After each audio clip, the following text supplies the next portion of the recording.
Bon bah voilà, ça y est, Paola a gagné Secret Story. Bon déjà félicitations à elle, hein, parce qu'on peut quand même féliciter les gagnants, même si c'était pas mon personnage préféré. Et j'ai pas mal oscillé en fait dans ma façon d'apprécier ou pas Paola. Alors au démarrage, je la trouvais plutôt sympa, plutôt mimi, plutôt cool avec les autres, plutôt voilà, plutôt bonne ambiance. Voilà, bon.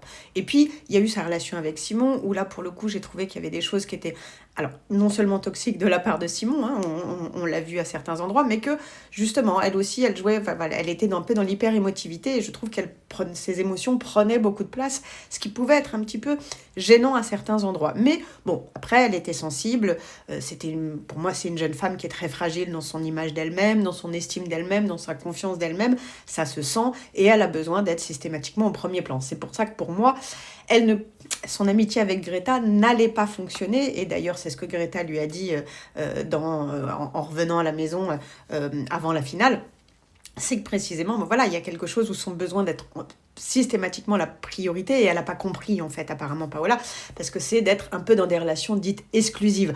On sent que d'un côté Greta elle a plus l'habitude de partager, elle est d'une famille nombreuse, je sais pas si Paola est d'une famille nombreuse ou pas, mais en tout cas elle semble avoir été plus élevée en petite princesse que en un membre d'un collectif. En tout cas, c'est comme, et je dis ça, je peux me tromper encore une fois, mais ceci étant, on a vu qu'elle avait quand même un énorme besoin de se mettre en avant. Si vous regardez bien dans certains plans, on voit régulièrement qu'elle se met devant, qu'elle cherche à prendre la lumière plus que les autres. Et il y a un surjeu de certaines réactions et de certaines émotions. Ça, au fur et à mesure du temps et du temps passé dans la maison, hein, c'est vrai qu'au démarrage, on peut avoir une impression et puis au fur et à mesure, il y a la vérité de la personne qui se révèle, quoi qu'on en pense. Et on voit bien que Paola, d'ailleurs, elle a eu beaucoup de mal à se remettre en question. Elle a très mal pris les critiques qui lui ont été faites, même par ses amis proches. On voit qu'à chaque fois qu'il y a une critique, elle a tendance à toujours se placer en victime. Alors, c'est plutôt une preuve de ce que j'appelais justement une immaturité affective. Elle est surtout immature affectivement et très dépendante affective, mais en tout cas surtout immature affectivement. Et c'est à ce titre-là que je trouve que bon, c'était pas mon personnage préféré, parce que j'aurais préféré voir gagner quelqu'un, j'ai envie de dire, qui était suffisamment sûr d'elle, hein, parce que ça aurait pu être un homme aussi, qui amenait justement quelque chose d'un peu différent et qui n'avait pas spécialement envie de refaire de la télé. Et c'est ça surtout, c'est qu'on voit que c'est surtout la victoire, j'ai envie de dire, de la télé-réalité, et donc aussi du côté un peu fake, du un peu construit que ça peut être. Parce que finalement, Paola, c'est un personnage rêvé de la télé-réalité. Et c'est pour ça, à mon avis, qu'elle a gagné. C'est-à-dire que c'est un personnage qui surjoue ses émotions, alors qu'il les survit, même j'ai envie de dire sur plus loin vie, hein, pas au sens de la survivance, hein, mais qui les vit de manière un petit peu trop intense, voilà. Et qui donc les manifeste de manière un peu intense aussi, quitte à ce que ça envahisse toute la maison. Et ça, bon voilà, ça fait partie des choses qu'on connaît dans la télé-réalité, ça fait partie des profils qui sont intéressants.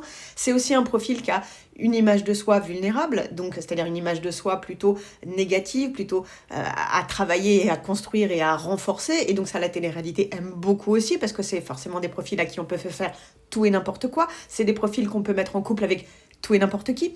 Et d'ailleurs, bah justement, on a bizarrement Paola qui a déjà eu des liens, des rôles, enfin moi je suis pas sûre qu'elle soit sortie avec ou pas, je sais pas en attendant, mais en tout cas elle connaît bien Vincent Queijo, qui déjà ça devrait nous interroger. Elle serait sortie aussi apparemment, et d'ailleurs je crois que c'était son secret initial, avec je crois qu'Adrien de la saison dernière, donc qui pour le coup, pour moi, ressemble à rien. Donc on est vraiment sur, enfin voilà, elle pourrait sortir avec Bébé Harold, quoi. Enfin, il y a peu de choses près.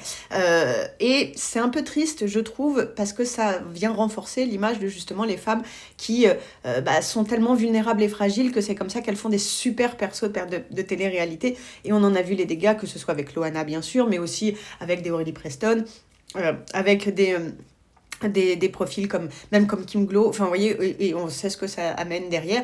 Donc c'est un peu triste, parce que plutôt que de travailler sur son narcissisme et ses failles narcissiques, elle va au contraire renforcer le narcissisme et ses failles via les réseaux sociaux et via la télé-réalité, et j'ai peur que ça finisse en drame.